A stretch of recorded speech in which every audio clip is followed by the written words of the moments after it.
Diferente de um círculo, que tem apenas um centro, a elipse é definida por dois pontos centrais. É a posição desses dois pontos que determina seu formato.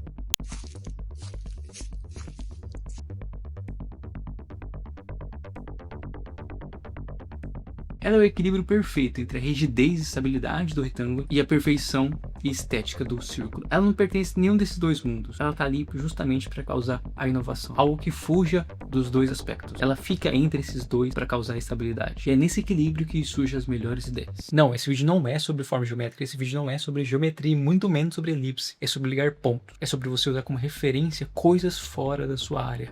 É você usar como referência de um vídeo seu.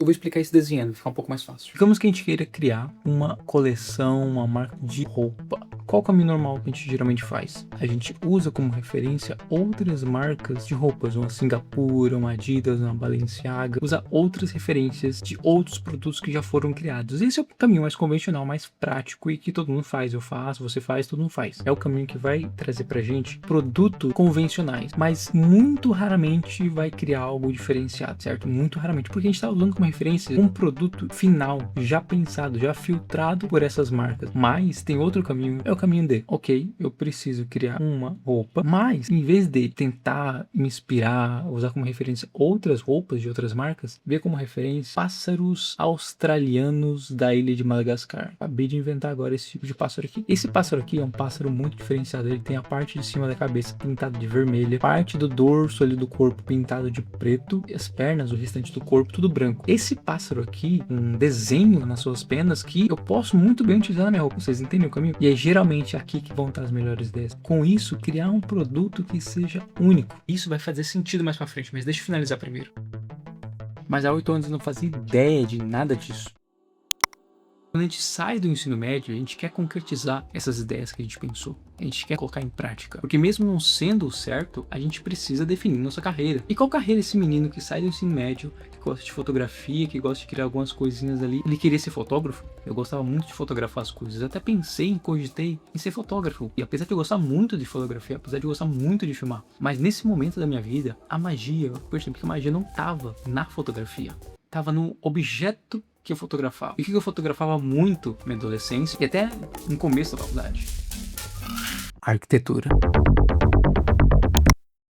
Gostar ou não deles, mas você não vai poder dizer que viu antes coisa parecida. Quer dizer, arquitetura é invenção. Se eu te perguntar se você conheceu algum prédio igual do Congresso, é lógico que ninguém conheceu. Comecei a perceber que ali também poderia ser uma forma de eu me expressar. Porque muito antes disso eu queria fazer cinema. Eu via no cinema a possibilidade de expressão criativa. Eu consumia muito, eu via muito cinema. Só que a gente sabe que fazer cinema é algo complexo, algo difícil. Então a arquitetura apareceu no momento certo pra mim, onde eu queria me expressar, queria criar e também precisava ter uma direção de uma profissão que eu queria seguir. Ok, mas por enquanto eu resolvi só parte do problema, porque quando a gente sai do ensino médio, o principal objetivo é ter uma profissão. No momento eu só estava estudando arquitetura, eu não tinha repertório, eu não tinha referências, eu não tinha técnica. Então como eu iria conseguir me expressar? Eu continuava estagnado e preso na mesma situação que eu me via na época do ensino médio. Chegou a hora de sair um pouco desse mundo da imaginação e aplicar na prática soluções práticas para o mundo real. Eu precisava de referências.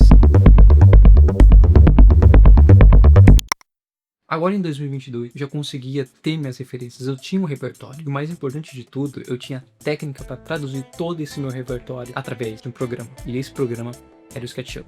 Eu tinha apenas um desafio, criar um paisagismo para matéria de paisagismo. E o ambiente era perfeito, tava apenas estagiando, tinha 2 matérias na faculdade. Eu pensei, poxa, eu tenho esse tempo de sobra, eu vou fazer só um paisagismo? E se eu fazer um pouco mais? E se eu conseguir fazer um projeto que traduza completamente a minha personalidade em forma de um projeto? Como se eu materializasse toda a minha estética e tudo que me agradava naquele momento em forma de um projeto. E foi aí que nasceu um hábito que basicamente virou um mantra em todos os projetos que eu crio. Antes de começar qualquer coisa, eu começava pela identidade visual do projeto. Eu não começava por planta baixa, eu não começava por nada disso. Eu começava pela identidade, nome do projeto. Isso por algum motivo me fazia identificar mais com o projeto. Como eu ia juntar música, arquitetura, cinema, estética, design gráfico, padrões de cores, tudo num local só. Eu comecei usando as minhas formas geométricas favoritas: círculo, o retângulo e elipse. O retângulo era a brutalidade, da estabilidade, eu queria algo que fosse nesse aspecto retangular, tivesse esse peso do brutalismo, que tivesse essa questão orgânica do círculo, mas também tivesse um temperinho a mais, que seria a elipse. Seria como se eu colocasse a minha personalidade nisso. E eu não vou esconder minhas referências. Isso foi um ponto que eu peguei muito do James Turrell, uma grande referência para mim, onde boa parte das obras dele trabalham forma geométrica. E uma delas é o círculo, principalmente o que mais me chamou a atenção é a elipse. As nossas criações refletem o momento das nossas vidas. Nesse momento eu estava pensando muito sobre moda, principalmente arquitetura, que eu estava fazendo arquitetura, mas principalmente moda era um ponto que estava muito presente na minha vida. Através dessas minhas referências, eu encontrei a paleta de cor perfeita, o tom terroso, e foi a partir disso que eu comecei a juntar referências de moda, de roupas, de arquitetura, de padrões de cor. Eu queria algo semelhante a Marte, que tivesse a aridez e a temperatura de cores de Marte. E nesse projeto tinha pilares fundamentais que seriam necessários para eu traduzir toda essa estética em um projeto de arquitetura. O principal e o primeiro dele foi Burle Marx. Burle Marx é um grande nome do paisagismo brasileiro e eu utilizei um de seus desenhos, calçadas que ele tinha feito nesse projeto, traduzindo isso e dando uma nova abordagem através do paisagismo, que seria a abordagem para esse projeto. O segundo ponto era a marca Easy, que no momento tinha muitas referências nesse tom que eu queria trazer, terracota, dessa areia, desses tons que eu queria trazer no meu projeto. Eu utilizei muitas referências de roupas dessa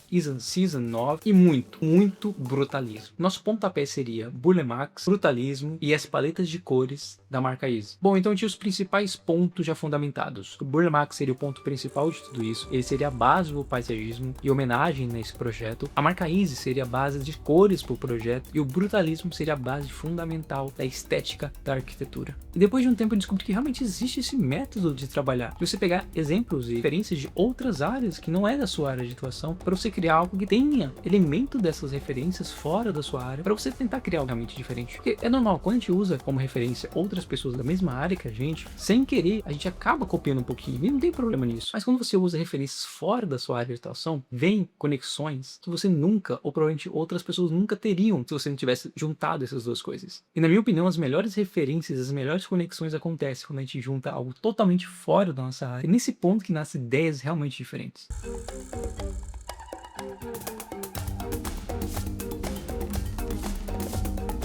Se você gostou do vídeo, deixa um like, se inscreva para fortalecer o canal. Eu vou trazer mais conteúdo sobre criatividade, arquitetura, cinema e tudo que envolve criatividade.